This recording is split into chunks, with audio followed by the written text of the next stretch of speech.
travailleuses, travailleurs. 1,7 million d'emplois créés. Je disais qu'il fallait traverser la rue. Là, il faut faire 1 mètre. Si intelligence artificielle plus vous égale intelligence artificielle, vous êtes au chômage. Qui décrochera le job?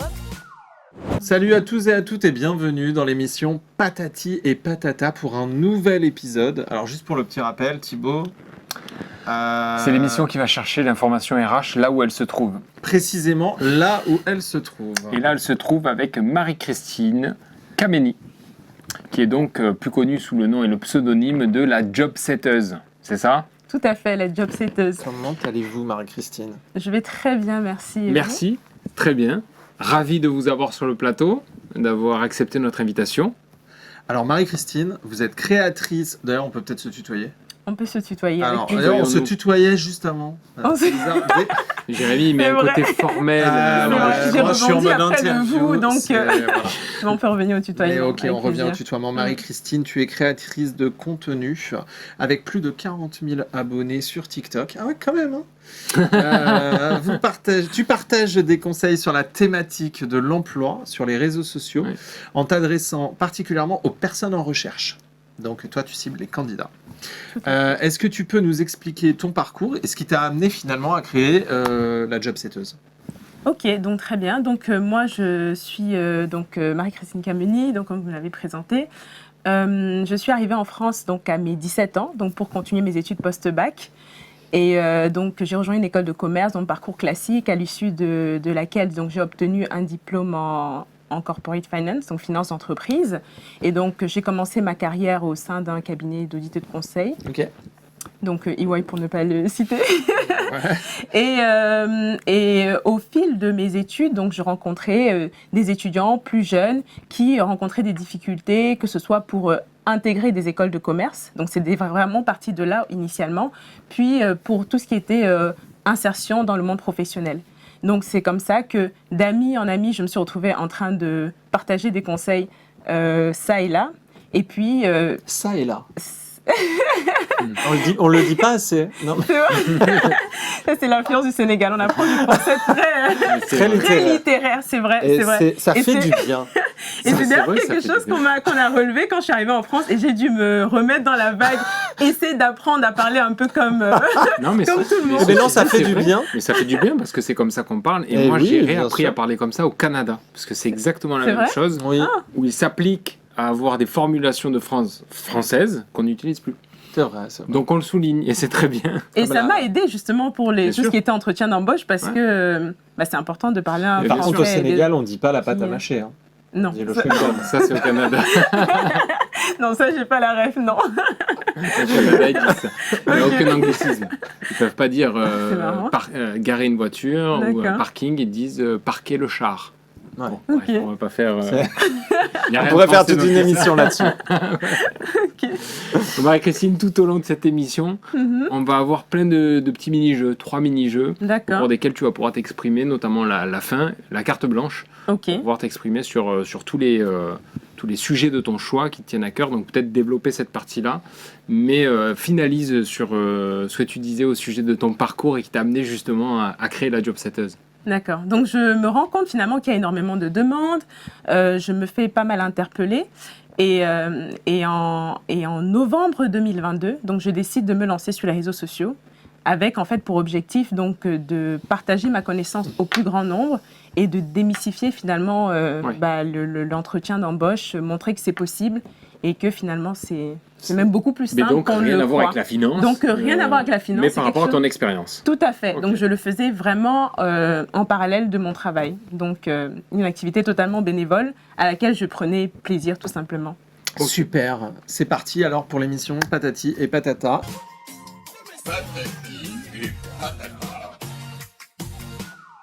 Et pour commencer, quel super pouvoir aimerais-tu posséder et comment tu l'utiliserais en fait dans ta vie quotidienne ou professionnelle?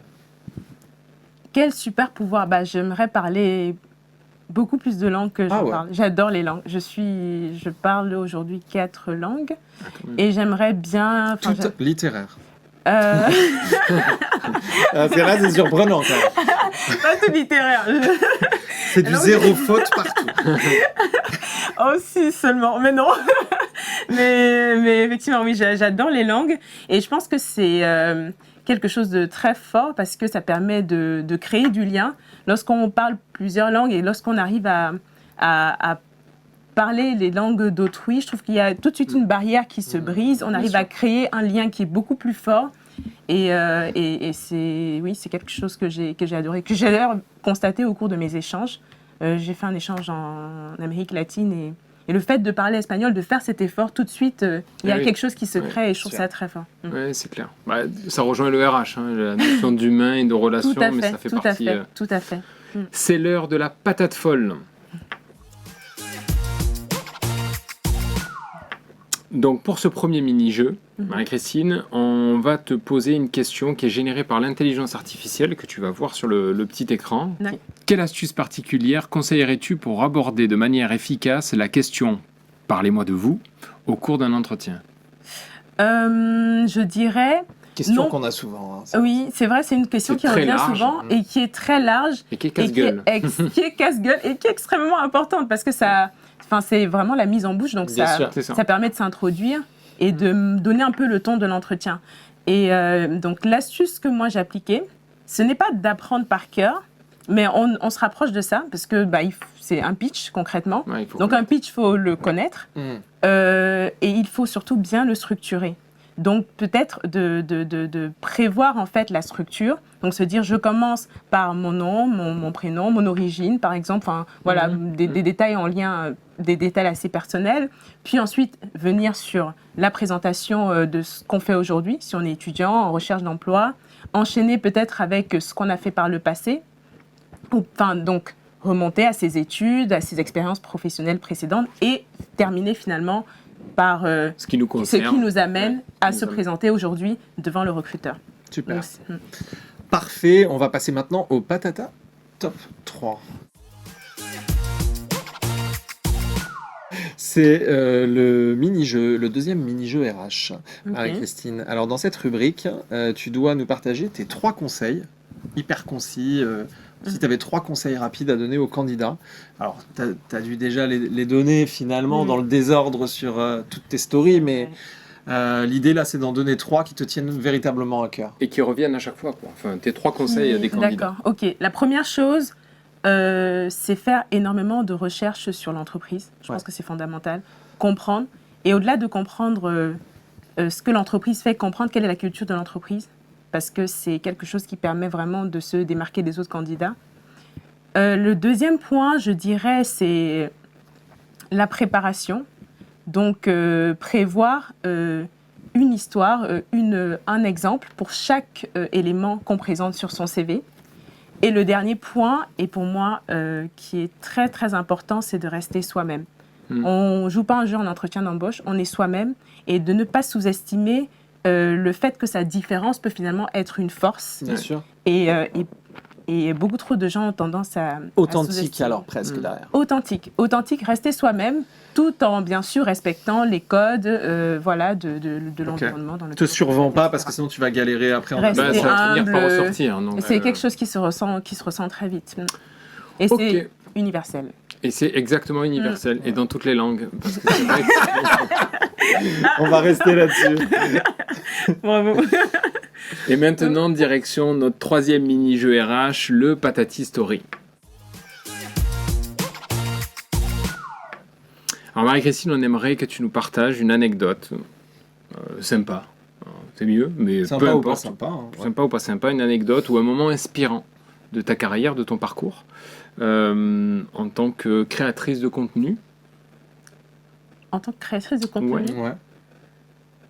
ou dans ton parcours, de façon plus générale. On aimerait que tu nous partages un petit moment inspirant ou C'est une l'un ou anecdote l'autre. inspirante de ton parcours professionnel, personnel ou professionnel, ou de ton métier de créatrice de contenu.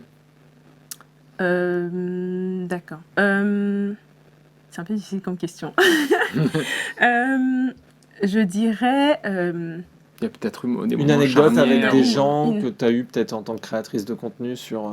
Des gens qui t'ont répondu, Qui t'ont répondu, grâce qui à t'ont toi, dit, je ouais. sais pas. Bah, j'en reçois beaucoup. 5000 par jour. Et Ah ouais, quand c'est. même. Non, pas 5000 par jour, quand même pas, j'aimerais bien, mais. Pourvu que ça continue, parce que c'est l'objectif aussi finalement de Ouais. mon compte. Mais c'est vrai que lorsque je reçois, évidemment marquant, lorsque je reçois justement un message de. Je sais pas si je peux la citer. Ah oui. Vas-y. Leslie, qui fait partie de votre équipe, Ouais. et qui m'envoie un message et qui me dit que ça. Qui m'invite à l'émission et qui me dit que ça l'a justement aidé dans sa recherche d'alternance. Et ben, c'est quelque chose qui me touche et vous allez voir, je suis en train de devenir émotive.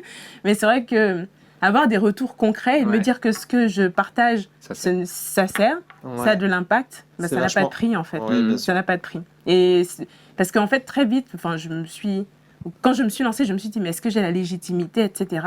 Et en fait, on se rend compte que même à son échelle, à sa On peut faire petite des échelle, choses. on peut faire des choses. Donc ne pas se brider, c'est important. C'est très inspirant, merci. Exactement. Passons maintenant à la patate minute. Et la patate minute, qu'est-ce que c'est, Marie-Christine? C'est la carte blanche. Tu as le droit de nous parler de tout ce que tu veux et tu as 1 minute pour nous en parler. Utilise l'audience, utilise le temps comme tu le souhaites. D'accord, ok. Nous sommes diffusés sur LinkedIn. Tout LinkedIn nous écoute. C'est vrai. C'est important, non mais la cible. Ça va l'être, Non. oui. Non, pas là, c'est pas du direct. On m'a donc On a menti. changé les règles du Nous jeu. sommes sur BFM en direct.